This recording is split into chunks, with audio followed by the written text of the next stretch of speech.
Good morning guys, welcome to banking English mania का। आज है 27 जून और 27 जून के द हिंदू आर्टिकल में आप सबका स्वागत है। तो चलिए बिना किसी देरी के शुरू करते हैं आज का पहला वर्ड। पहला वर्ड है गिमिक। गिमिक मीन्स क्या होता है? चाल या ट्रिक को कहा जाता है गिमिक। जैसे इमेज में दिख रहा होगा, ये क्या है? नेता लोग हैं। नेता लोग क्या करते हैं, जैसे ही चुनाव आने वाले होते हैं उससे पहले क्या करने लग जाते हैं, वो शुरू कोई स्कीम्स ऐसी जो लुभावनी हो, ठीक है, ऐसी स्कीम को क्या कर देते हैं, वो लॉन्च कर देते हैं, ठीक है, जिससे उनको एक राजनीतिक फ़ायदा प्राप्त हो। ठीक है, एक पॉलिटिकल गिमिक है ये। पॉलिटिकल मतलब राजनीतिक जो चाल है वो है ये। ठीक है, तो ये होता है गिमिक। एंड एडवर्टाइजिंग गिमिक होती है, जो एड वगैरह लगा कर क्या है लोगों को बेवकूफ़ बनाया जाता है। एक चाल होती है, ट्रिक होती है वो। ठीक है, तो ये ट्रिक जो है नेता लोग भी करते हैं। वो सामने एक स्कीम लेके आएंगे और फिर उसके दम पर क्या करेंगे, वो अपना वोट गेन करेंगे। तो ये होता है गिमिक। इसके सिनोनिम है कॉन्ट्रावेंस, स्ट्रैटेजम, मैनोवर, प्लॉय। ये क्या है? इसके सिनोनिम है। कॉन्ट्रावेंस में क्या होता है? युक्ति या चाल को कहा जाता है कॉन्ट्रावेंस, या फिर यंत्र को भी कहा जाता है। कंपोनेंट जो होता है या फिर इंस्ट्रूमेंट जो होता है उससे भी कहा जाता है कॉन्ट्रावेंस। स्ट्रैटेजम चाल है, मैनोवर भी क्या है? चाल है। प्लॉय, प्लॉय मीन्स क्या होता है? चाल या फिर कोई जाल जो बिछाया जाता है वो होता है प्लॉय। ठीक है, आर्टिफिस, डिसेप्शन, डॉज, ये भी इसके सिनोनिम है। डॉज मीन्स क्या होता है? धोखा देना, तो ये भी इसका सिनोनिम आ जाएगा। डिसेप्शन धोखा देना होता है। इसका एग्जांपल है this deal seems too good to be true what's the gimmick. जो ये सौदा है ये बहुत ही अच्छा दिखता है, ज़्यादा ही अच्छा है। क्या चाल है या क्या गिमिक है, क्या नौटंकी है। ठीक है, तो ये हो जाएगा इसका एग्जांपल। अगला वर्ड है ऑस्टेंसिबल। ऑस्टेंसिबल मीन्स क्या होता है? प्रत्यक्ष या फिर जो क्लियर दिख रहा हो वो होता है ऑस्टेंसिबल। जो साफ जाहिर हो वो होता है ऑस्टेंसिबल। जब आप समुद्र में देखते हो, नदी में देखते हो, तो वहाँ पे मछलियाँ एकदम से दिखाई नहीं देती हैं, लेकिन यहाँ पे इसको क्लियर दिख रही हैं। मतलब क्या है? प्रत्यक्ष दिख रही हैं, नीचे दो मछलियाँ हैं। ठीक है, जब कोई चीज़ इस तरीके से आपको साफ दिख रही हो, क्लियर दिख रही हो, वो होता है ऑस्टेंसिबल। जैसे कि कल का हमने क्या देखा था, द हिंदू आर्टिकल देखा था। उसमें क्या था, कांग्रेस की वो की गई थी कि कांग्रेस को जो विपक्ष है उसको किस तरीके से चीज़ें देखनी चाहिए। तो वहाँ से क्या क्लियर हो रहा है? वहाँ से क्लियर ये हो रहा है कि फिर से विपक्ष जो है सत्ता में नहीं आने वाला है काफ़ी सालों तक फिर से, अगर वो उसी रवैये से चलता रहे। तो ये क्या था? ये उस आर्टिकल से प्रत्यक्ष हो रहा था, क्लियर हो रहा था कि वो क्या संदेश देना चाह रहा है। वो संदेश देना चाह रहा था कि ये अभी कांग्रेस नहीं आने वाली फिलहाल, ये बोलना चाह रहा था। तो क्या था? उस बात से ऑस्टेंसिबल था, वो क्लियर हो रहा था, ठीक है, उस आर्टिकल से। तो ये होता है प्रत्यक्ष, ऑस्टेंसिबल।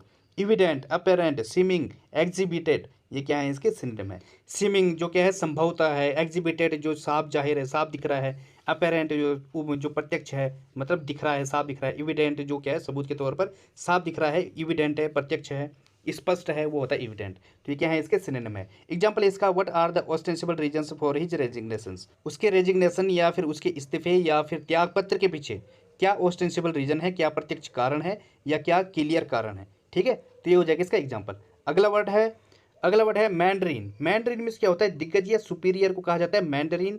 जिनके पास क्या है? सत्ता है, जिनके पास पावर है, क्या चीज़ों को चेंज करने की, या सोसाइटी में जो चेंजेस लाना चाहते हैं उसको चेंज करने की उनके पास पावर है। मतलब एलाइट वर्ग से बिलोंग करते हैं, जो जो क्या है? टॉप नॉच पर हैं। मतलब जिनके जो ऐसे स्थान पर हैं, ऐसे पद पर हैं, जो बिल्कुल जिनके पास लगभग देश की क्या है? पूरी बागडोर है। ठीक है, वो होता है मैंडरीन, जो उस सोसाइटी से बिलोंग करते हैं। जैसे इमेज में दिख रहा होगा, जो यहाँ पे लोग बैठे हुए हैं, जो नेतागण हैं यहाँ पे बैठे हुए, ये क्या है? मैंडरीन है, दिग्गज हैं, ये अपने यहाँ पे सुपीरियर हैं। ये इनके पास सत्ता है, इनके पास पावर है। ये जो है सोसाइटी में जो चेंज लाना चाहते हैं वो इससे कर भी सकते हैं। ठीक है, तो ये क्या है? ये टॉप नॉच है, ये उच्च स्तर के लोग हैं। एलाइट है, एलाइट मतलब उच्च वर्ग को कहा जाता है। फंक्शनरी हैं ये ऑफिशियल हैं। तो ये होता है मैंडरीन। जैसे कि ब्यूरोक्रेट होते हैं, उनके पास, या फिर जो सेक्रेटरी होते हैं उनके पास बहुत बड़ी पावर होती है, क्योंकि वो दिग्गज लोग हैं। मैंडरीन है वो। ठीक है, तो ये इसका एग्जांपल देखते हैं। I was lucky and got my self a job with a Mandarin company. मैं जो हूँ काफ़ी लकी हूँ, और जो मुझे जॉब मिली है वो कैसे जगह मिली है? एक मैंडरीन कंपनी में, एक दिग्गज कंपनी में, एक सुपीरियर कंपनी में मेरे को जॉब मिली है। ठीक है, तो ये इस तरीके से हम यूज करते हैं मैंडरीन को। बढ़ते हैं आगे। अगला वर्ड है सेक्रामेंट। सेक्रामेंट भी क्या होता है? संस्कार या कस्टम को कहा जाता है सेक्रामेंट। जैसे इमेज में दिख रहा होगा, यहाँ पे इस बच्चे का क्या हो रहा है? सेक्रामेंट हो रहा है, संस्कार हो रहा है यहाँ पे। जैसे कि हिंदुओं में क्या होता है? चूड़ाकर्म होता है, नामकरण होता है, ये क्या है? संस्कार है। या फिर जनेऊ होता है, जनेऊ को पहना जाता है, वो भी क्या है? एक संस्कार है। ठीक है, तो ये होता है sacrament. Baptism, ceremony, liturgy, communion, ये क्या है? इसके सिनोनिम है। कम्युनियन मीन्स क्या होता है? धार्मिक समुदाय को कहा जाता है कम्युनियन। लिटर्जी मतलब क्या है? पूजन पद्धति जो होती है वो होता है लिटर्जी। बैप्टिज्म दीक्षा नामकरण को कहा जाता है सेरेमनी, जो जानते हो आप सेरेमनी क्या होता है। तो ये क्या है, कस्टम को कहा जाता है सेरेमनी। तो ये क्या है, इसके सिनोनिम है। इसका एग्जाम्पल है वेयरिंग जनेऊ इज अवर सेक्रामेंट। जनेऊ पहनना जो है हमारा क्या है, एक संस्कार है। हिंदुओं में कहा गया है जो जनेऊ पहनते हैं, पंडित लोग पहनते हैं, वो होता है क्या, सेक्रामेंट। अगला वर्ड है फॉरस्टॉल्ड। इसका मतलब क्या होता है, रोकथाम को कहा जाता है फॉरस्टॉल्ड। जब क्या है, कोई ऐसी अनहोनी कोई घटना होने वाली है, कोई इवेंट होने वाला है, उसको क्या है पहले ही प्रिवेंट किया जाता है, उसको पहले ही रोक दिया जाता है, उसकी पहले ही रोकथाम कर दी जाती है, वो होता है फॉरस्टॉल्ड। जैसे कोरोना वायरस फैला था पूरे वर्ल्ड में, तो इंडिया ने क्या किया था, उसको फॉरस्टॉल करने के लिए, उसको उससे प्रिवेंट करने के लिए यहाँ पे लॉकडाउन लगा दिया गया। ठीक है, तो ये होता है फॉरस्टॉल्ड, रोकथाम करने को कहा जाता है फॉरस्टॉल्ड। प्रीएम्प्ट, सबड्यू, कर्ब, बाक, थ्वाट, ये क्या है, इसके सिनोनिम है। थ्वाट मीन्स क्या होता है, रोकथाम करने को, या फिर बिगाड़ने को कहा जाता है, या फिर किसी के काम को होने से रोकने को कहा जाता है थ्वाट। ठीक है, या फिर किसी को विफल करना या फिर नाकाम करने को भी कहा जाता है थ्वाट। बाक भी सेम सेंस देता है, कर्ब मतलब रोकथाम है, रोकने को, सबड्यू किसी पर विजय प्राप्त करना। ठीक है, प्रीएम्प्ट जो शुरुआती जो एक्शन लिया जाता है वो होता है। तो ये क्या है, इसके सिनोनिम है। इसका एग्जाम्पल है they had done little to forestall the attack. उन्होंने जो है अटैक को रोकने के लिए कुछ भी नहीं किया। यहाँ पे लिटिल लगा है, अगर यहाँ पे ए लिटिल होता तो उन्होंने थोड़ा बहुत कार्य किया होता, द लिटिल होता तो उन्होंने बहुत कुछ कार्य किया, लेकिन यहाँ पे क्या है, लिटिल है मतलब उन्होंने कोई कार्य नहीं किया, कुछ नहीं किया था उन्होंने। ठीक है, तो ये हो जाएगा इसका एग्जाम्पल। अगला वर्ड है ब्रिंकमैनशिप। इसका मतलब क्या होता है, अस्थिरता, या फिर अगर कहीं पे युद्ध हो रहा हो, जैसे इमेज में दिख रहा होगा, यहाँ पे क्या है, अस्थिरता आ गई है। ठीक है, यहाँ पे कोई भी चीज़ स्थिर नहीं है, क्योंकि यहाँ पे युद्ध चल रहा है, यहाँ पे स्थिति कैसी है, बहुत डेंजर हो चुकी है। तो ये होता है ब्रिंकमैनशिप। जैसे कि इंडिया और पाकिस्तान के जो बॉर्डर हैं, वहाँ पे स्थिति कैसी है, कश्मीर में ब्रिंक, वहाँ पे जो सिचुएशन है वो कैसी, ब्रिंकमैनशिप है, वो अस्थिरता है वहाँ पे सिचुएशन। ठीक है, या फिर जैसे यूक्रेन और रशिया के बॉर्डर हैं, वहाँ पे भी क्या है, ब्रिंकमैनशिप है, अस्थिरता है वहाँ पे भी। ठीक है, तो ये होता है brinkmanship. Danger, hazard, minus, risk, peril, ये क्या है, इसके सिनोनिम। पैरिल मीन्स क्या होता है, खतरा, रिस्क मीन्स भी खतरा, मैनस मीन्स जो खतरनाक है, डेंजर है या फिर हार्मफुल है, वो होता है मैनस, और हैजार्ड मतलब भी क्या हो, खतरा होता है। तो ये क्या है, इसके सिनोनिम है। इसका एग्जांपल है there is a lot of political brinkmanship involved in this latest development. जो ये लेटेस्ट डेवलपमेंट हुई है, इसमें क्या क्या इन्वॉल्व है, बहुत ज़्यादा पॉलिटिकल अस्थिरता है। लॉट ऑफ पॉलिटिकल ब्रिंकमैनशिप, बहुत ज़्यादा राजनीतिक अस्थिरता है। ठीक है, जो ये लेटेस्ट डेवलपमेंट हुई है इसकी वजह से या इसमें इन्वॉल्व है। तो ये हो जाएगा इसका एग्जाम्पल। बढ़ते हैं आगे। अगला वर्ड है सब सर्व। इसका मतलब क्या होता है, मैं सहायक होना, उपयोगी होना, या फिर किसी को आगे बढ़ाने को कहा जाता है सब सर्व। जैसे इमेज में दिख रहा होगा, ये आगे इसके पास जो गाड़ी चल रही है, यहाँ पे क्या है, हॉर्न है। ये हॉर्न क्या है, इसमें सहायक है, किस चीज़ के लिए, आगे जो ट्रैफिक है, आगे जो गाड़ियाँ चल रही है उनको हॉर्न देने के लिए कि भैया साइड हो जाओ, हम आ रहे हैं। तो मतलब क्या है, जो ये हॉर्न है ये क्या कर रहा है, सहायक हो रहा है।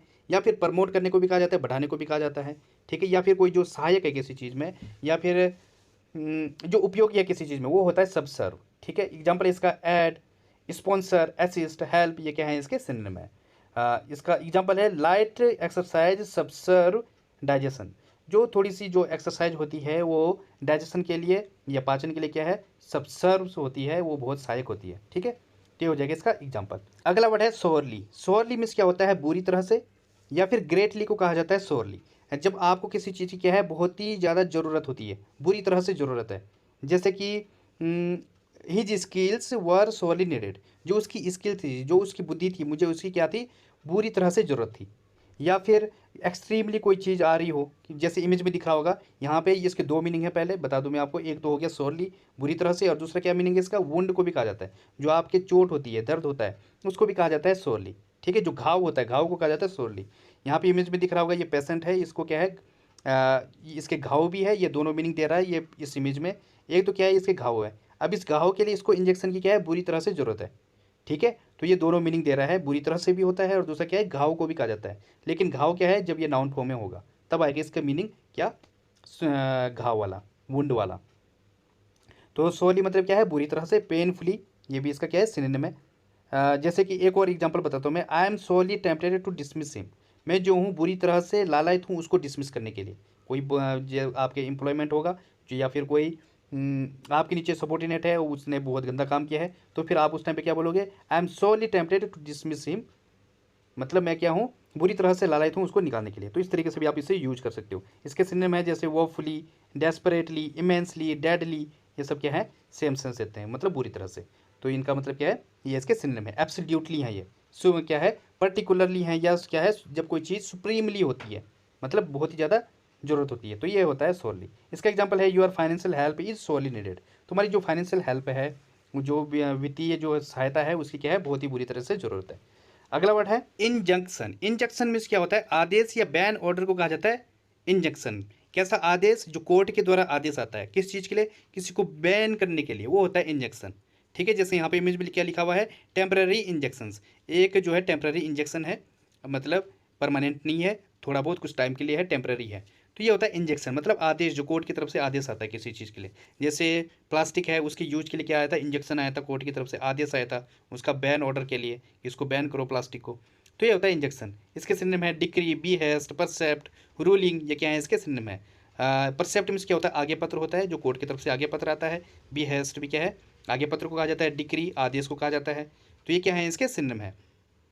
मैंडेट भी होता है, MANDATE, मैंडेट भी इसका सिनोनिम है। कमांड हो जाएगा, और क्या हो जाएगा, एनजॉइन हो जाएगा, इसका मतलब आदेश पत्र को कहा जाता है एनजॉइन, ENJOIN, एनजॉइन। ठीक है, तो ये भी आप याद रख सकते हो। एग्जाम्पल है इसका, to seek an injection against plastic, एक जो प्लास्टिक है उसके बैन की मांग।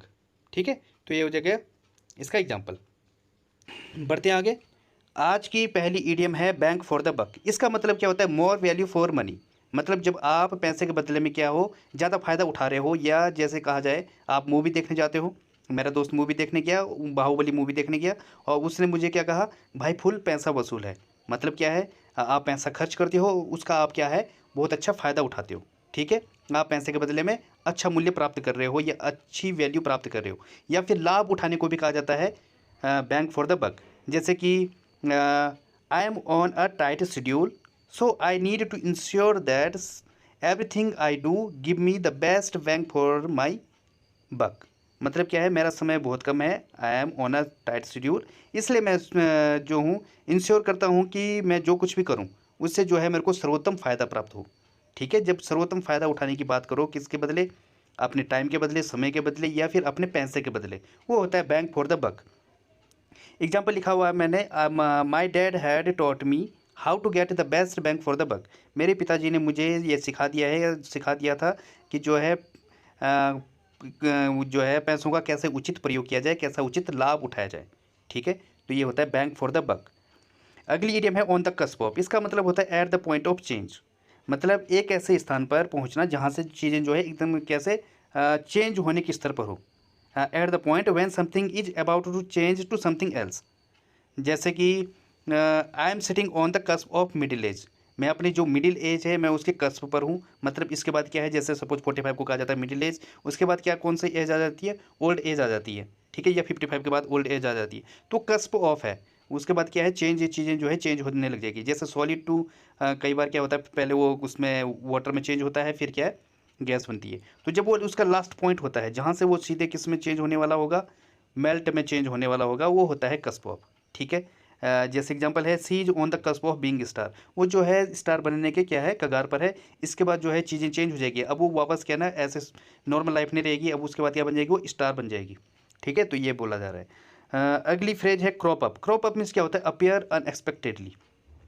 जब एक चीज़ कोई आपके सामने प्रकट हो जाए, या तो आपके माइंड में चीज़ें प्रकट हो गई, या कोई आदमी सामने आ गया है, प्रकट हो गया है। ठीक है, तो होता है क्रॉप अप। जैसे एग्जांपल है, we should have finish this work yesterday but some problems cropped up.